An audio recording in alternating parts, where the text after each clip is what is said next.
Assalamu alaikum everyone. You are watching Smart English Learning. From flattening the curve to quarantining, the COVID-19 pandemic has introduced new terms into our vocabulary overnight. Whether you are watching the news, visiting the doctor, or just navigating daily life at home and in your community, making sure you understand this new terminology plays a key role in the helping prevent the spread of COVID-19. Making sure you have accurate information is to key understanding how and why it's important to prevent the spread of COVID-19.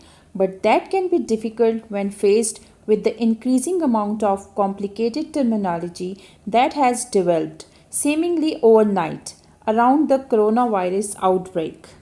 If you want to be able to respond to things in a clear way, you must have a clear understanding of what we are talking about. So let's know what the coronavirus is. Coronavirus, a family of viruses that include SARS, severe acute respiratory syndrome, and MERS, Middle East respiratory syndrome, as well as other respiratory illnesses. A coronavirus is also known as cough. It's typically spread between animals and human, an event known as zoonotic transfer, and they are named for the term corona, Latin for crown, which refer to the shape of the virus when observed microscopically. Nowadays we use the word COVID-19. Why does it call COVID-19? It is stand for Novel Coronavirus Disease 2019, which refers to the year of its initial detection. COVID-19 is the illness related to the current pandemic. The illness is caused by the virus SARS-CoV-2, severe acute respiratory syndrome coronavirus 2. We often hear the word in the news that a lockdown has imposed in different countries, or the government has decided to impose lockdown due to the spread of the coronavirus. So what does lockdown mean? Lockdown an emergency measure in which individuals are restricted from certain area in an attempt to control exposure or transmission of disease. In a lockdown, during an epidemic, individuals are encouraged to stay home. In everyday conversations, people sometimes use quarantine and isolation interchangeably to refer to separating people in various ways due to the spread of a disease. But for doctors, public health officials, and other professionals, there is an important distinction between quarantine and isolation. Whereas quarantine separates and restricts the movement of people who were exposed to contagious disease to see. If they become sick, these people may have exposed to a disease and do not know it, or they may have the disease but they do not show symptoms. Isolation and quarantine are public health practices used to protect the public by preventing exposure to people who have or may have a contagious disease. Now let's see, what does isolation mean? Isolation separates sick people with the contagious disease from people who are not sick. Here are more words which sound same, but actually their meaning are not similar. What is the difference between an epidemic and a pandemic? The difference between an epidemic and a pandemic has to do primarily with scale. What is an epidemic?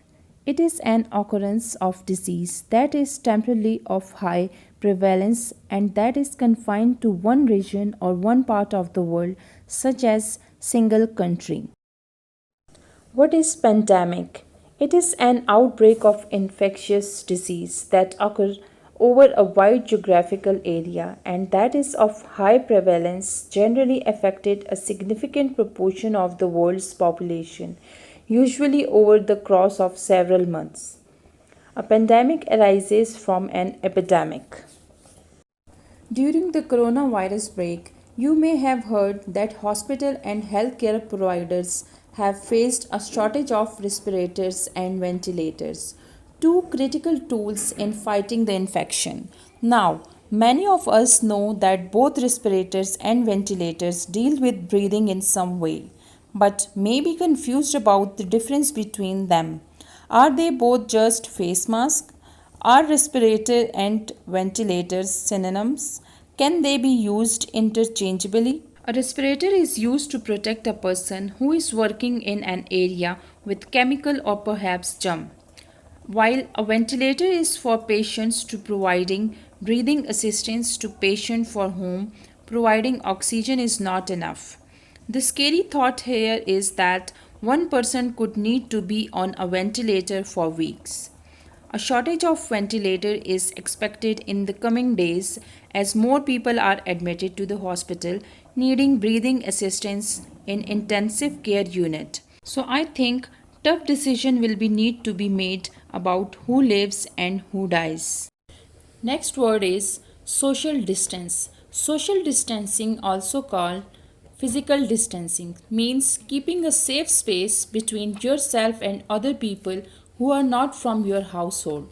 To practice social or physical distancing, stay at least 6 feet, about 2 arms length, from other people who are not from your household in both indoor and outdoor spaces. Whether it's flu season, chickenpox at your kid's school, concerns about measles in your town, or the coronavirus pandemic, the word contagious and infectious often come around in news and social media, in casual conversation and government communication. While these two terms get used interchangeably, knowing the difference between them can in some cases be life saving. To bring you clarity and comfort, we are diving deep into these two terms. Some, but not all, infectious diseases spread directly from one person to another.